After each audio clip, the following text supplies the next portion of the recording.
In this lecture, let's implement the actual functionality of our application. So how we can implement this? We can have two arrays. One array is for the details of stations and another array for the details of trains.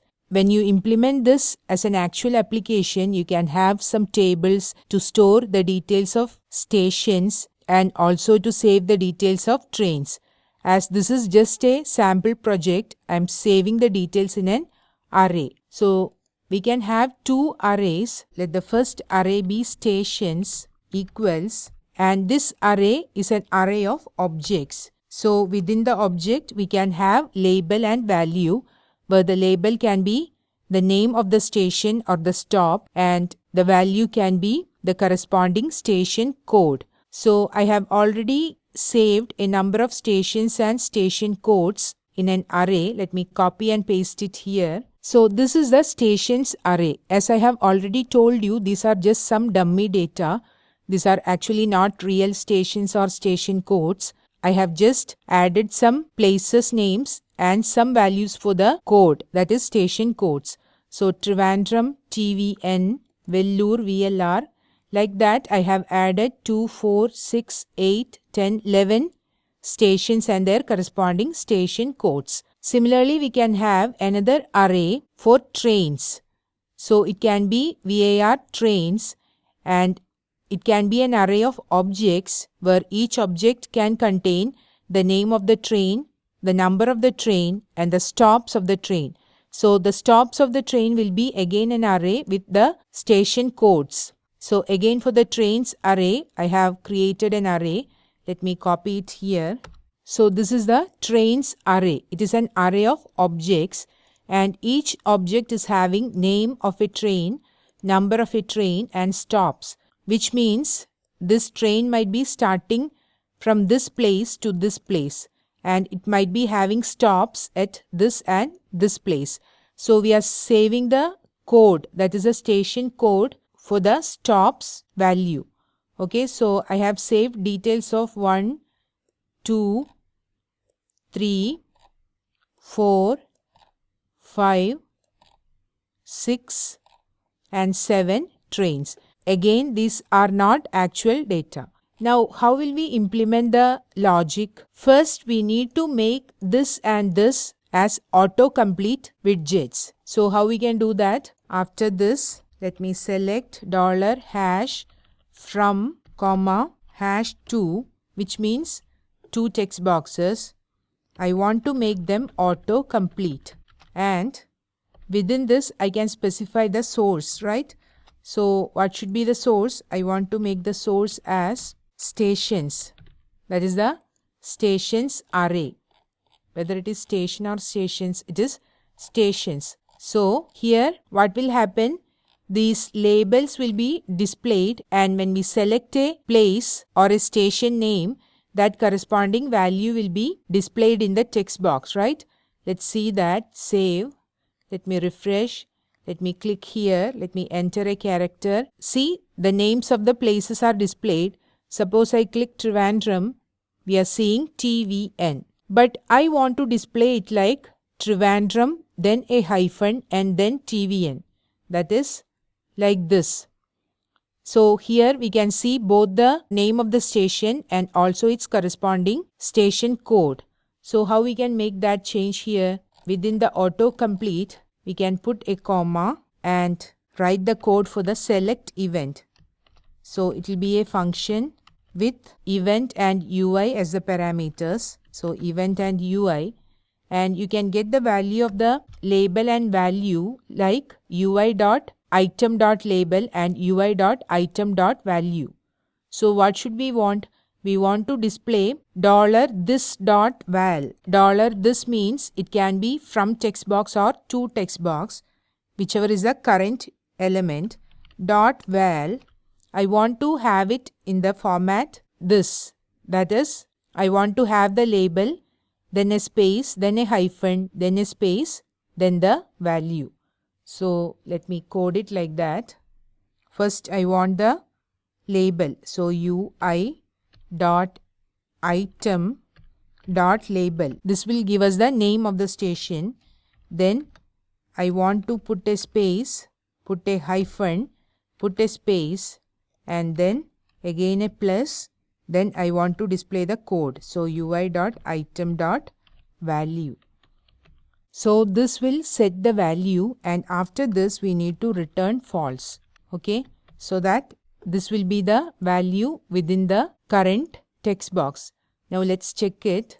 Let me refresh. Okay, even now we are seeing the values existing before.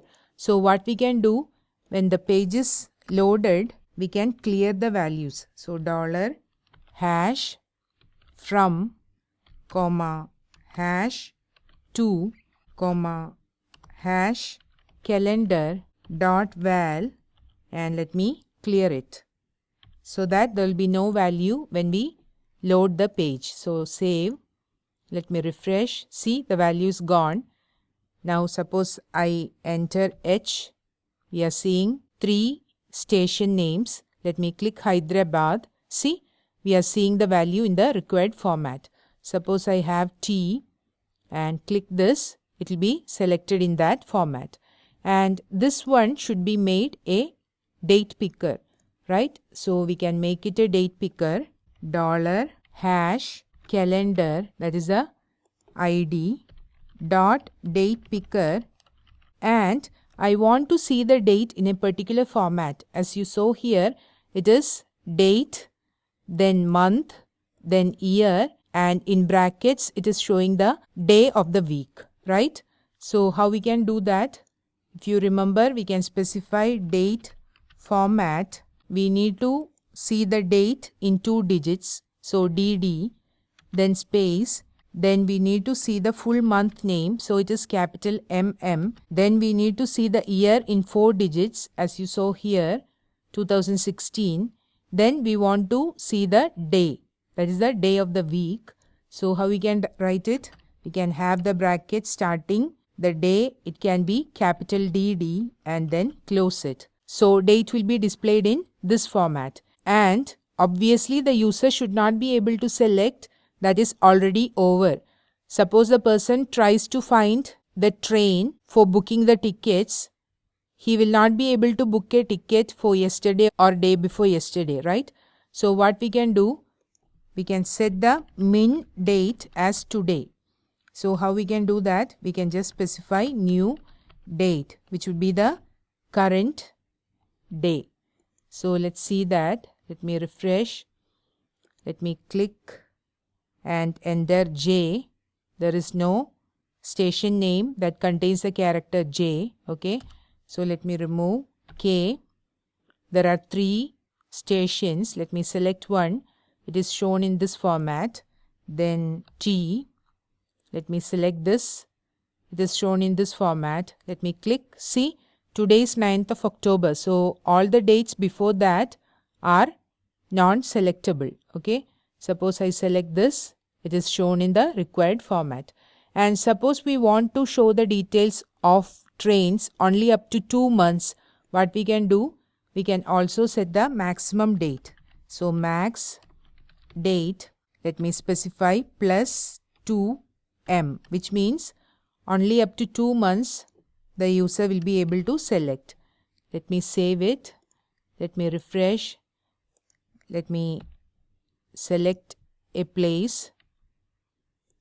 Okay, date, and if you click this, see, only up to 2 months the dates are selectable, and after this the dates are non-selectable. So we can make min date and max date as well. Okay, and in this we are actually not using this date in the implementation part. That is, we just have the name, number and stops for the train's information. If you want to use that date as well, we can have one more key value pair, that is day, and we can have an array like this in which we can store the days in which that particular train is having a service. Obviously, all the trains will not be having service every day, right? So we can save the details of on which days the particular train is having a service, and that data also can be used when you search for the trains. But to avoid complexity, we are not using the date information. we are just collecting the date of travel and we have just specified the format in which it should be displayed, because we just want to learn how to use the date picker as we want, right? And we have also specified the min date and maximum date for this date picker. Now on the click of the search trains button, we need to implement the logic, right? So let us write the code for the button click. So $btn search dot click, and within this function, and within this we need to write the logic. So how we can write it? We can get the station code from the from and to text box, right? So as of now the value is like this. So how we can get the station code, which means this value? We can write, let me write where from station, this is the from value, equals $from, that is the ID of the text box, dot val, which means it will be the full value. So we need to get only the last 3 characters, right? So we can specify dot split. I want to split it using space hyphen space, okay? Which means this will be an array now where the first value will be this one and the second will be this one, because we have split this string using this value. So this will be the second value in the array. So we can just specify of 1, because 0 will be the first value and 1 will be the second value. Hope you understand this. We had to write it like this because in the text box we are displaying the data in this format, not the station code alone. So we have to collect the station code only. So that is why I have split it using space hyphen space, which means there will be 2 values in the array. It will be Hyderabad and HDB. So we can get of 1, which will be the second value in the array. Similarly, we can get the value from the to text box as well. So let me paste it here. Change from station to station and this to 2. Now we have the from station code and to station code in these 2 variables, right? Next, what we need to do?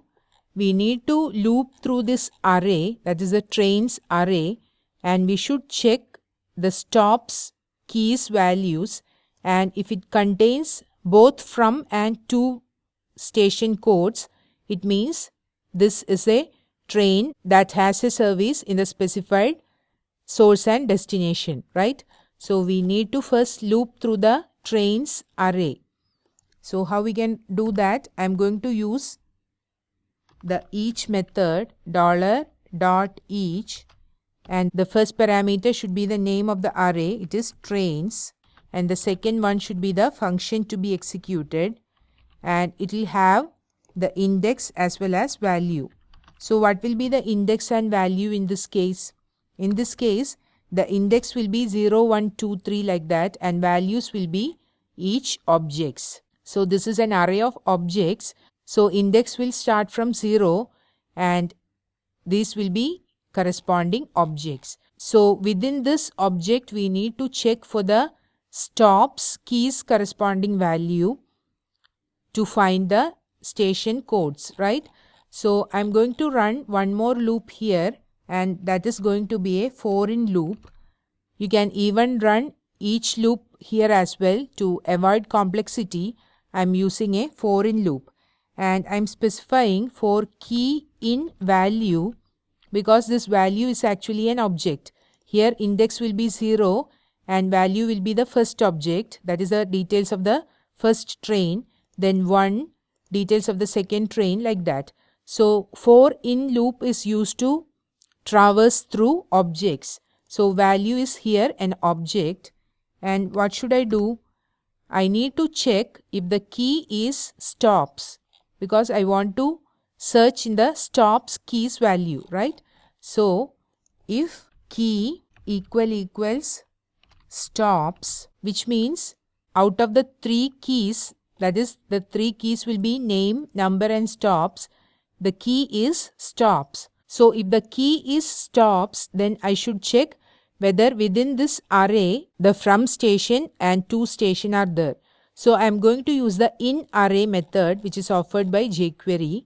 So here if jQuery dot in array, and I need to specify the item to be searched. So it is from station, and in which array I should check it? I should check it in value of key. What does this mean? Value of key means it will be the value of the corresponding key. Okay. So if the key stops, value of key will be this one. Value means this object and value of key means this array. So we are checking if this from station is there in this particular array, that is value of key array. And if this from station is present in this array, it will return the index. And if it is not present, it will return -1. So how we can check? We can specify not equal to -1, which means this from station is existing in this array. And we need to check one more condition. What is that? Here, let me put an and. Okay. And let me copy this and paste it here and change from station to station. What does that mean? This array should contain both from station and to station. Then only we can understand that that particular train is having service in the specified from and to stations, right? So this is a bit confusing. We are using a number of loops and if conditions here. Here we are first looping through the trains array, and here the index will be 0, 1, 2, 3 and the value will be each object. So we need to search within the object. So we are using a for in loop, and for key in value, which means key will be this, this and this, value will be this object. So if key is equal to stops, which means this one, so value of key will be this value. So we are checking if this value of key array contains from station as well as to station, and to check that we are using in array method offered by jQuery. And this in array method will return the index number if this item is present in this array. Otherwise it will return -1. So if it is not equal to -1 means it is already present in this array. That is from station as well as to station is present in the stops array. Now what should we do? If it is present means we should get the details of the train number and train name. That is we are displaying the train number as well as the train name. Okay. So how we can get it? Let's create an array where trains array. Okay, and to this array first let me push the number and then the name. So first let me push trains arr dot push. This can be used to add an item to the array. First I want to push the number, that is value of number. This will give the number of the train, and then I am going to push the name to the same array. Okay, so trains arr dot push value of name. Now it will push the name and number of the train to this trains array. So after this each method, let me just try to see the content in the trains arr so that we can see whether it is correct or not. Okay, so here I have already saved the details to check. So let me save this. Let me refresh. All the details are gone. Let me click T. This one, TVN. Then H. This one. Then date of travel. It has no relevance at all. Still we are entering a date. Let me click search trains. See, we are seeing 16153 Wayanad Express and 2017 Trivandrum Chennai Express. Let's check it now. So this is the details of the trains. Wayanad Express, this is the one 16153, and it is having both the stations TVN and THR. See, THR is there, TVN is there. Then the next one is 2017. This is the one, and it is also having THR and TVN. Then let's check all the other trains as well. This is not having THR or TVN. This is having only TVN. It does not have THR. So it will not be selected. Then this is also not having THR or TVN. This is having THR but not TVN. This is also having THR but not TVN. So this is correct, right? We are getting the correct information. Suppose we change this to, say, A and Chennai. Let's click search trains. It is showing 2 trains details. Let's see that 2017, this is the one, CHN and THR is there. Then the next is 9655. This is the one, THR and CHN is there. So we are done with the correct logic, right? Next, what we want to do, we want to display these details, that is a number and name, like this in a separate location as a table or box like this. So we will do it in the next lecture.